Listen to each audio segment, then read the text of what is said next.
Hello student, कैसे हैं आप सब। तो देखिए, आशा करते हैं कि आप सब अच्छे होंगे। और आज जो है हम जो कल आपको जो टॉपिक कराया था उसकी एक मोस्ट इम्पोर्टेंट जो है आपकी ये थ्योरम है। और ये थ्योरम काफ़ी लेंथी है, इसीलिए मैं इसे पहले ली थी ताकि ज़्यादा टाइम ना लगे। लेकिन ये थ्योरम है आसान बहुत। बस क्या है, देखिए आपको बुक में थोड़ा सा शॉर्ट में करके दे देते हैं, जैसे कि वो सिग्मा वगैरह का यूज़ करके। बट क्या है, उससे थोड़ा आपको समझ नहीं आएगा, लेकिन मैंने आपको इसे डिटेल में करके दिखाया है। तो आप इस जो थ्योरम को, जो कि बहुत ही सुपर मोस्ट इंपॉर्टेंट आप इसे कह सकते हैं, तो ये आपकी जो है सुपर मोस्ट इंपॉर्टेंट है। तो देखिए, इस थ्योरम को अब हम करना शुरू करते हैं। तो सबसे पहले देखिए थ्योरम कौन सी है आपकी। थ्योरम जो है, थ्योरम है if W1 and W2 are two subspaces of a finite dimension of a vector space VF, then dimension W1 plus W2 is equal to होगा dimension W1 dimension W2 minus dimension W1 intersection W2। ठीक, ये आपकी कह सकते हैं कि आप most important आपकी जो है थ्योरम है, जो कि लगभग हर साल ही आ जाती है। ठीक है, अब इसका हमें प्रूव करना है। तो प्रूव करने के लिए हम क्या करेंगे कि देखिए, जब अब हमें गिवन, देखो अब हम इसे करते हैं। तो नाउ गिवन है W1 and W2 are two subspaces of VF। So let dimension, तो हम मान लेंगे कि जो डायमेंशन है W1 इंटरसेक्शन W2 की वो n है। एंड लेट कर लेंगे कोई s जो है हमारे पास, वो है x1 x2 dash dash xn is basis of W1 intersection W2। यानी S को हमने किसका बेसिस मान लिया, W1 इंटरसेक्शन W2 का मान लिया। और इसमें क्लियरली क्या होगा कि W2 सब बिलोंग अंदर होगा W1 के, और W1 होगा W2 के। ये आप सेट थ्योरी से जानते ही होंगे। So that S can be extended to form of basis from W1 and W2। अब क्या करते हैं हम, इसकी जो से थोड़ा एक्सटेंड कर देते हैं। ठीक है, तो हम मान लेते हैं कि S1 क्या होगा, x1 x2 dash dash xn, और साथ में y1 y2 dash dash yn तक हम इसे एक्सटेंड कर देते हैं। फिर एक हम नया मान लेते हैं S2, वो हो जाएगा x1 x2 dash dash xn, और साथ में z ले लेते हैं z1 z2 z dash zl।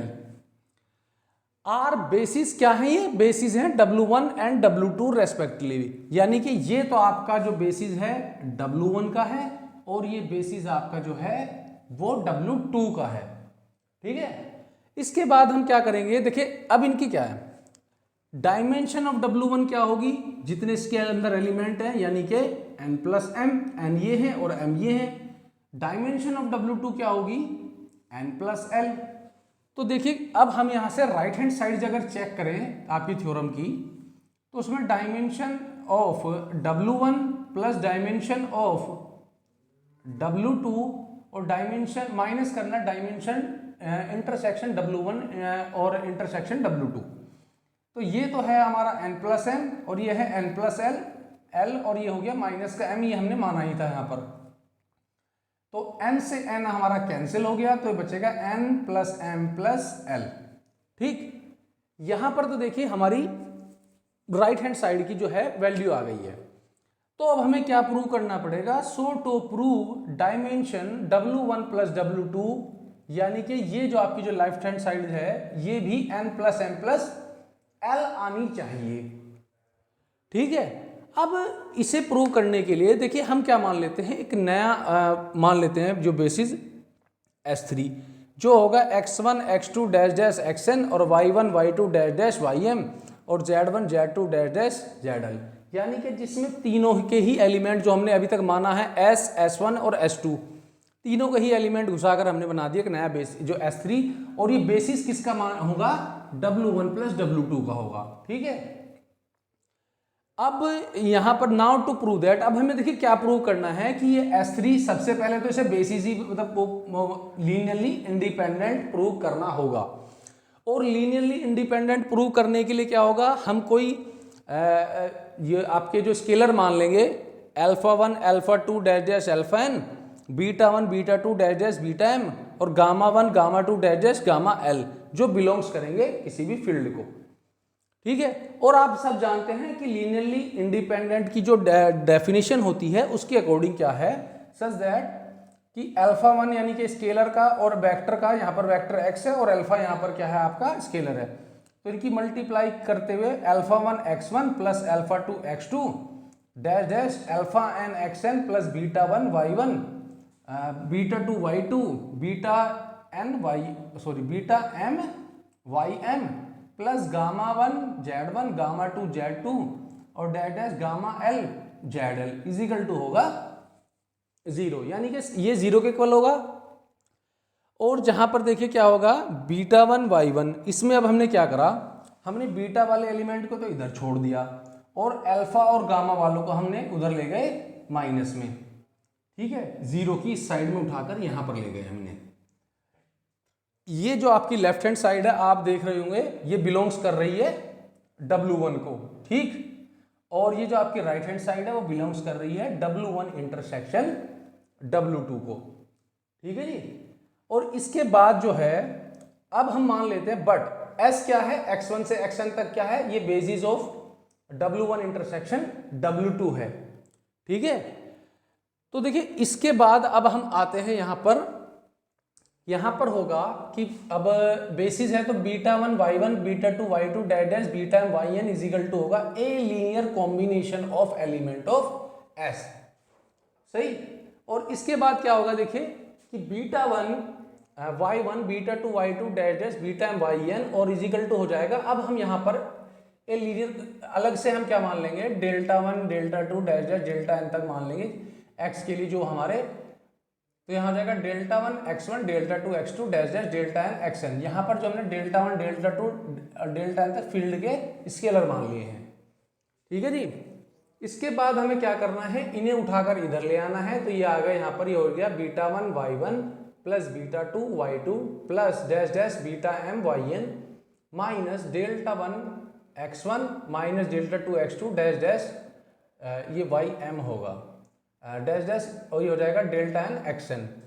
तो इससे क्या होगा, क्योंकि S1 इज लीनियरली इंडिपेंडेंट है तो ये क्या होगा इजिकल टू 0 यहाँ पर, और S1 जो है लीनियरली इंडिपेंडेंट है तो सारे के सारे जो स्केलर होंगे ऑल क्या होंगे 0 होंगे, ठीक है।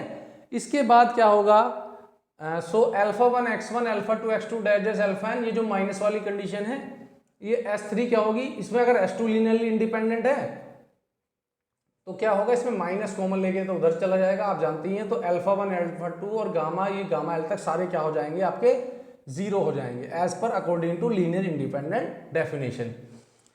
दस S3 is linear independent, S1 और S2 आपके लीनियर इंडिपेंडेंट हो गए, और S3 जो हमने इन दोनों का सम लिया था वो भी लीनियरली इंडिपेंडेंट होगा। नाउ टू प्रूव, अब हमें क्या प्रूव करना है कि जो S3 जो है हमारा LS3 ये होगा W1 प्लस W2 होगा, ठीक है। तो we have by definition of linear sum of two subspaces, हमारे पास जो लीनियर सबस्पेस की जो हमने डेफिनेशन पढ़ी थी उसके हिसाब से क्या था कि कोई एलिमेंट ले लिया हमने W1 प्लस W2, जिसमें W1 बिलोंग्स कर रहा है कैपिटल W1 को और W2 बिलोंग्स कर रहा है कैपिटल W2 को, यानी ये स्मॉल W1 स्मॉल W2 हमने मान लिए। लेट W1 क्या है, बिलोंग्स कर रहा है W1 प्लस W2 को, तो W बिलोंग्स करेगा W1 प्लस W2 को, ए लीनियर कॉम्बिनेशन ऑफ सेट। एक बात तो हमारे पास यहां से निकल के आ गई। अब S1 and A linear combination of S2, ये लीनियर कॉम्बिनेशन ऑफ S1 है, ये हो गया, and A linear combination of S2, यानी कि ये क्या होगा, लीनियर कॉम्बिनेशन होगा S1 और S2 का। अब a linear combination of axes, x वाले एलिमेंट का, वाई वाले एलिमेंट का एंड जेड वाले एलिमेंट का। A linear combination of S3, ये सब क्या है आपके लीनियर कॉम्बिनेशन है। तो क्या हो जाएगा, ये जो लीनियर जो S3 हो जाएगा वो ये है W1 प्लस W2 हो गया। S3 तो हैंस S3 जो हो गया आपका basis of W1 plus W2। जब ये प्रूव हो गया तो अब हम इसकी डायमेंशन निकालेंगे। तो डायमेंशन W1 प्लस W2 के लिए क्या होगी, X वाले एलिमेंट जो आपने करे हैं, Y वाले एलिमेंट और Z वाले एलिमेंट। X वाले एलिमेंट आपने मान के चले थे टोटल n है, Y वाले m हैं और Z वाले हमने L तक मान के चले थे। तो तीनों को सम कर दिया तो n plus m plus L हो गया। यानी कि इस तरह से हमारी ये प्रूव हो गई कि dimension of W1 plus W2 is equal to होता है डायमेंशन W1 डायमेंशन W2 और माइनस का डायमेंशन W1 इंटरसेक्शन W2।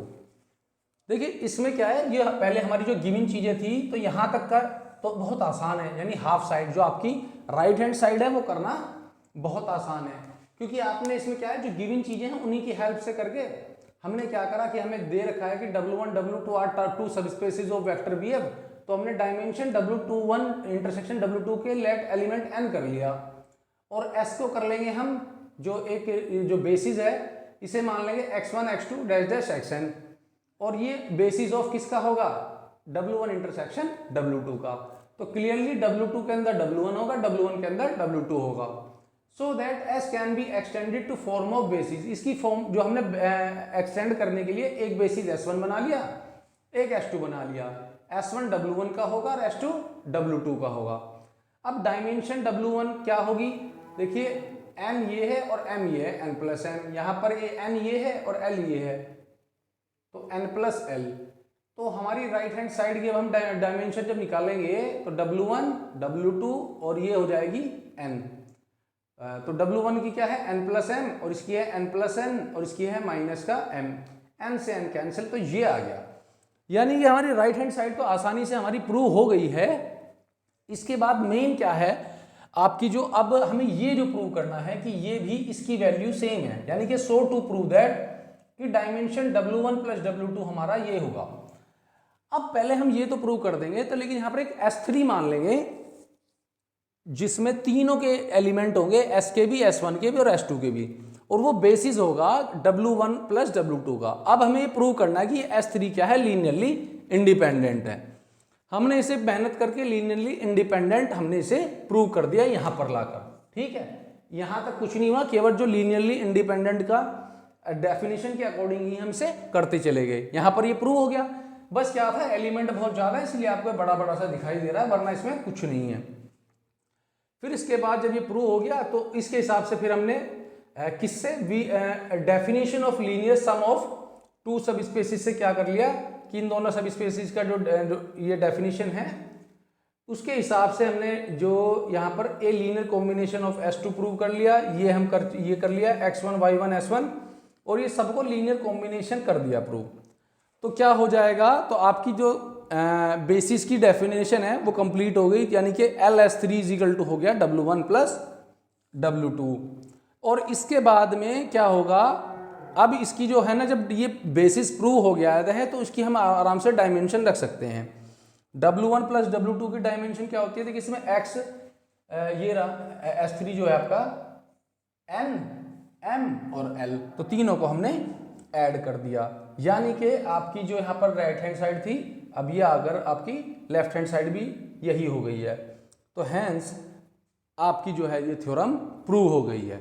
और ये एक बहुत ही ज़्यादा इंपॉर्टेंट थ्योरम है, और इस थ्योरम को आप बिल्कुल जो है ना अच्छे से जो तैयार कर लीजिएगा, ठीक है। आज जो है ये थ्योरम केवल मैं एक ही थ्योरम कराई है, इसे आप अच्छे से एक बार दोबारा खुद से तैयार कीजिएगा, और इसी थ्योरम के बेस पर जो है आपकी जो बेसिस की और डायमेंशन की जो थ्योरम है, और थ्योरम भी हैं, छोटी छोटी थ्योरम है आगे, वो मैं थ्योरम कल 3 या 4 थ्योरम आपको वो मैं करा दूंगा।